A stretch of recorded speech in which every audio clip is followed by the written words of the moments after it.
Right, I thought we'd have a look at this vintage paper tape reader kit today. It's made by Jerry Walker at J&M Precision again, who did the 80 card in the Altair and the display board. This time he's done a replica of a OP-80A tape reader, which you can see on the picture here. So what comes with it is the manual. The actual PCB, obviously, it's very black. It's got a black silk screen, so I don't suppose you can see very much other than the pads. Quick on the other side. That's that. Various other things. There's 4 LEDs. There's 4 red ones and a blue one. We've got single line inline resistor. There's a couple of little ceramic capacitors. There's 4 resistors. There we go. And these little guides, you can see here, there's the long one and the shorter one. There's 4 of each.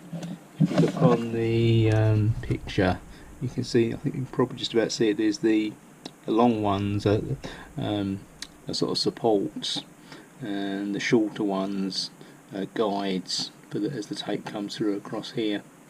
Other than that, you get a little box to put it in, and there's some soft felt stuff to stop it sliding about.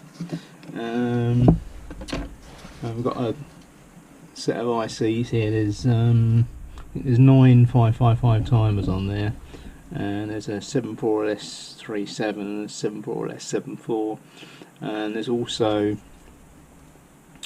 one 14-way socket for the input output, and here is the actual optical sensor for the tape reader.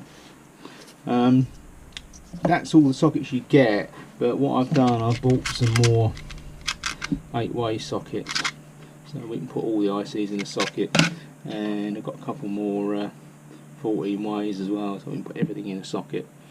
Right, okay, let me clear everything out of the way and then we'll start putting it together. Right, what I'm going to do first, there's a link that needs to be fitted on the board. It goes between here and here. It's marked J1, you won't be able to read it because it's all black. The only thing is we've got to scrape away the solder resist on the top here. I've done this one already, so I'll do the bottom one so you can see what I did. Just going to use a scalpel and then just scrape inwards towards the hole, and then hopefully that won't do so much damage. There's less chance of gashing the board. So just work my way around.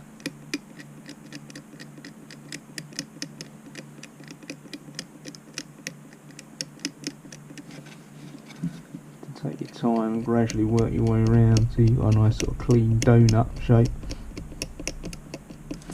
We're getting there.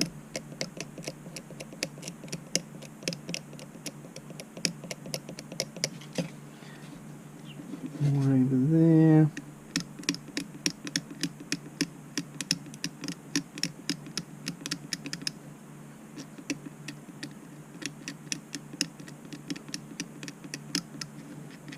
Right, I think that's fairly clear now.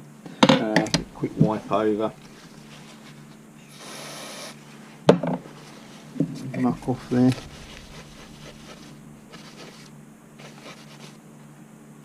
Yeah, that's not too bad. Right, we'll pop the link in from the other side of the board. Go. Stick a little bit of tape on there to stop it falling off. Right, there we go.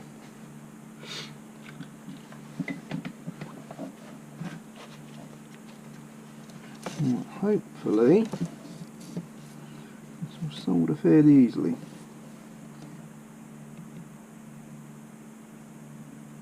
Right, that's good. The other end. Yeah, it's fine.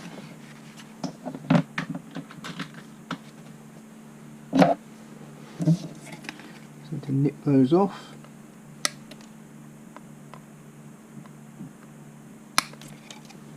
Okay, it's all done.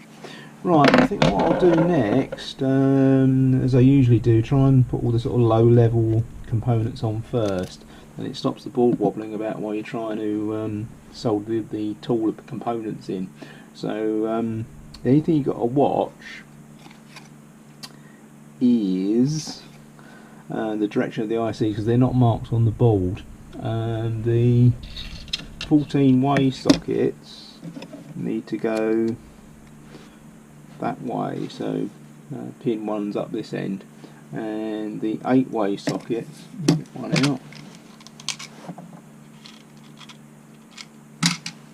need to face upwards, so just one of these in at random. There we go. Right, so the 8-way sockets, we've got pin 1 over here. Right, so let me get them in there and then we'll see what we do next.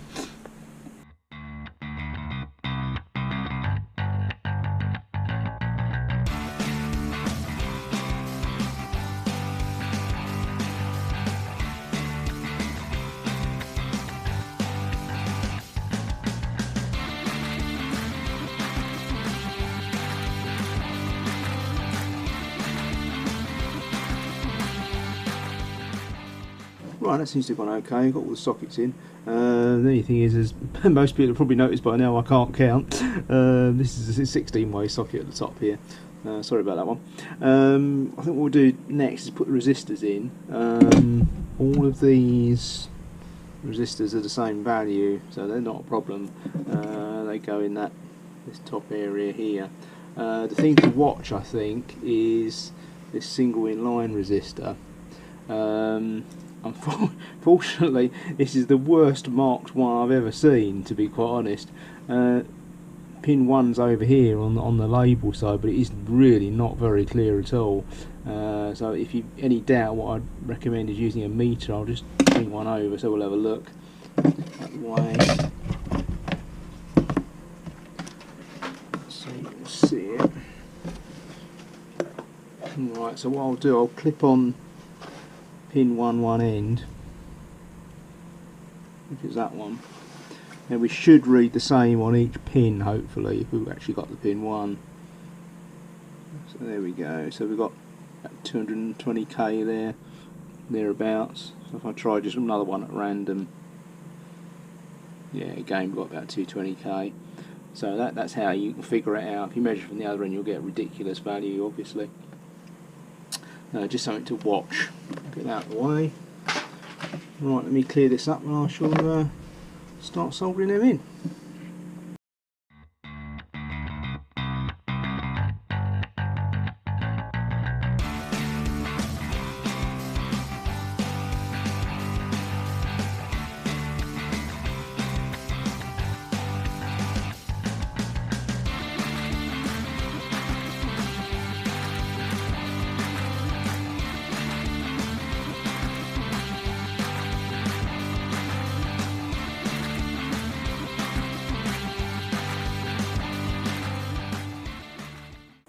Right, everything's on. All the resistors on there, all the resistor packs in there. Hopefully the right way around. Right, I think we'll put the optical sensor in next. That's this thing here.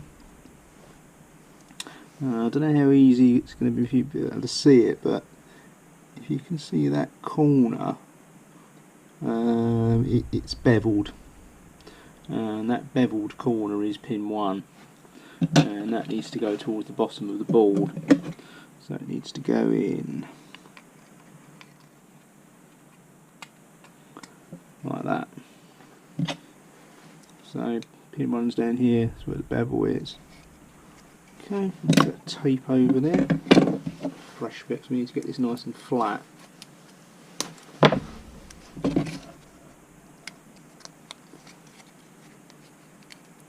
Right, what I suggested we do, what we've done before, is we'll solder each corner and then see what the see how level it is.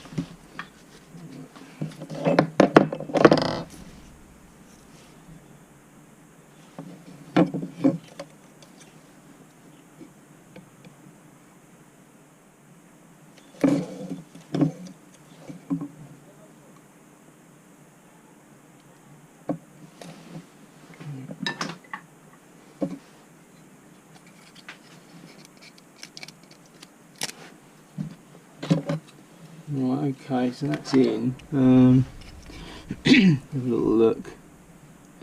That looks pretty level. Look at it from both sides. Right, okay, so we should be okay to solder the rest of that in now. Right, I'll go ahead and do that in a second.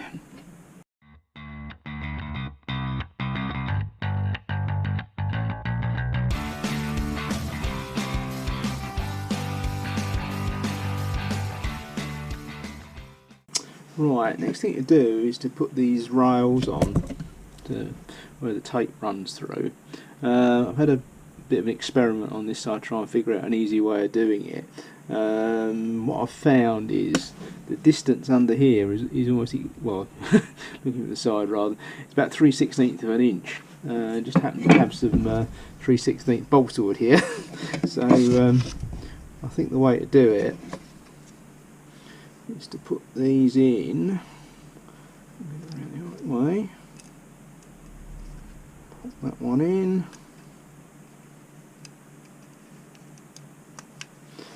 And the other one. The aim really is to get these bottom sort of runners to line up with the top of the sensor array. So if you sort of look sideways, hopefully that's almost exactly the height of the sensor. Right, so what I'll do, I'll put a bit of tape over there.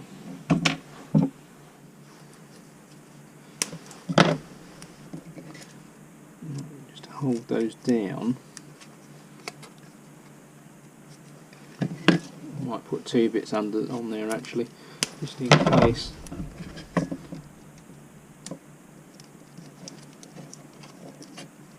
Right, that's that.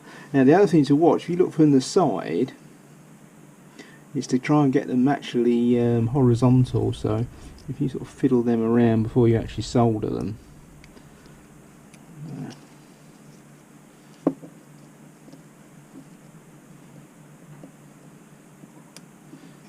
It is a bit tricky, you might find you have to sort of keep moving around till you get a decent.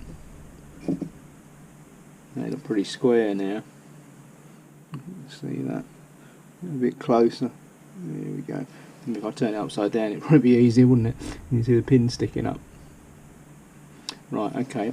It looks square. I think everything's down the other end. Right, let me solder those up now. Obviously, going to need a slightly bigger soldering iron for this as well, because there's a lot of metal there. Right, so let's do that one.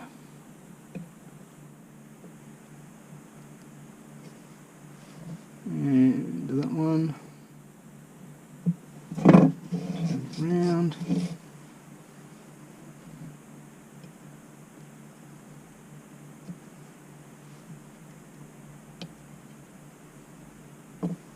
There we go. Right, now another look from the end. See if they're all still square. Right, I think I've got a bit of a problem with this front one. That one seems to have risen up a bit for some reason. Okay, the one over the back's fine, that one isn't. I'm going to move that one up a bit just by gently heating it up. That's better. I think it's come up the other end as well actually. Let's do them both.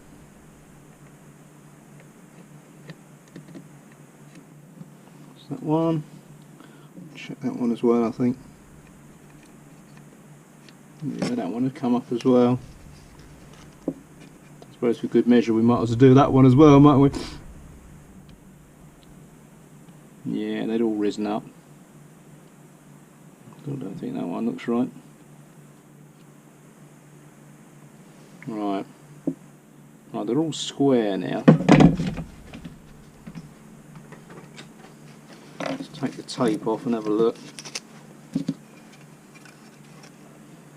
It's pretty reasonable. It's laying on top of the balsa wood quite tight.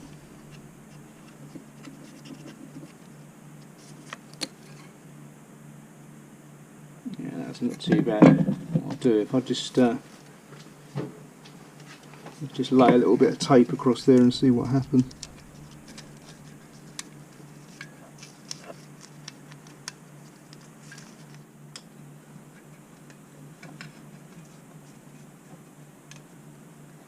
Right, there we go. That feels quite good actually. It's quite smooth. You look from the side, you should be able to see where the tape is. It's going through fairly smoothly. Right, the next thing to do is to put the rails over the top. What Jerry suggests for that is you put 4 bits of tape under there and then put the rails over the top of that, and that'll give you a good distance. So I'll push those in there like that. Get that. These are in the kit, by the way. They're rather handily. Right, so let's just pop that one in there first. Right, don't have to go too mad, just gently. Put a little bit of tape over that again. Again, it's wise to sort of check from the edge that everything's actually square. Move that about. There we go.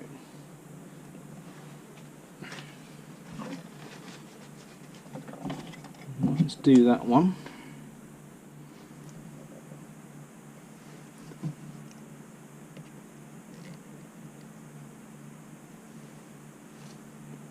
Back.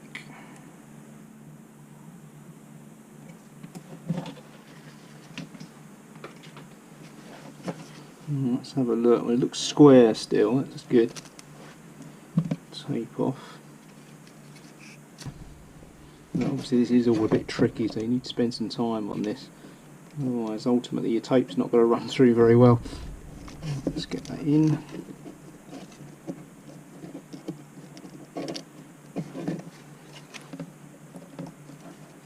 Okay. Tape.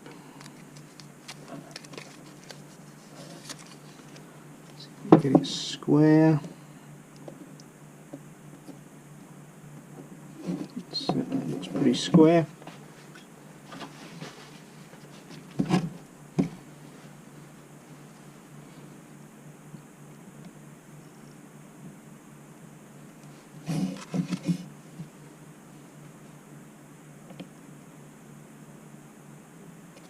Right. Here we go. It stayed square anyway. Pull that out.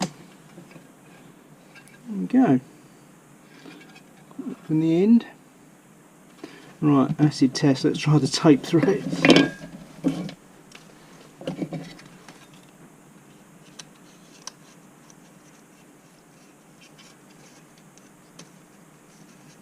As you can see, it's quite a bit easy to get one sheet of tape through. There we go. Right. That's not bad actually. That feels very, very smooth. I'm amazed, to be honest. Yeah, it works quite well. Which way it's got to go in practice. I think the arrow's that way, so it's going to come through this way. It feels okay. Not bad at all. Right, so that's that done. I think what I suggest is not cutting these tails off at this point. We'll wait till we've got it all working, and then we'll trim them off, because if we need to do any adjustment we can just warm these up and then push the guides up and down. Okay. Right, all we need to do now is put the LEDs in and the capacitors. I'm hiding over here. There we go. Anything to note is that with the board facing this way as it is now, the flat part on the LED needs to go on the left. It's pretty difficult to see the flat on the LEDs actually, but the long lead of the LEDs on the right, so you can do it like that if you want. The other thing to note as well is the power LED, which is this far one on the right, is actually used as a voltage reference. If you use the blue LED, there's a higher voltage drop across the blue LED, and that actually improves the sensitivity of the sensor. If you want the complete sort of vintage look, you can put a red one in there, but it will degrade it slightly, so the choice is yours. Right, let me get to it and I'll get those in and we'll have another look.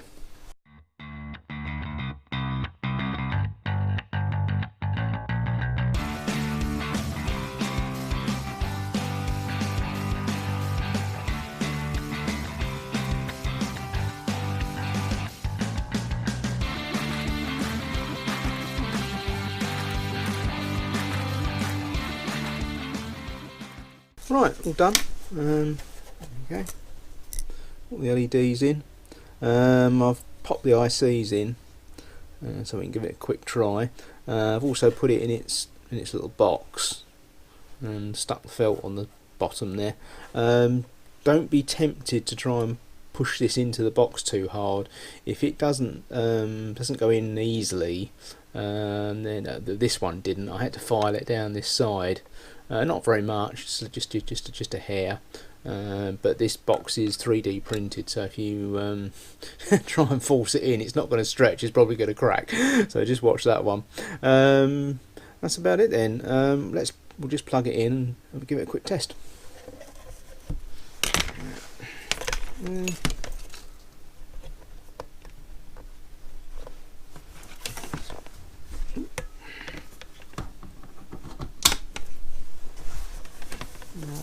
How easily you can see that, but there you go, the power LED's on. These other two LEDs are just sort of optional status LEDs. You can connect those up if you want. They're connected on here. They're on because there's TTL and it always floats high. This one's the sprocket LED. If we can get a bit more light on it, now can you see that's just come on now? If I wave my hand over it, you can probably just see that going on and off. Let me just put a bit of tape in there.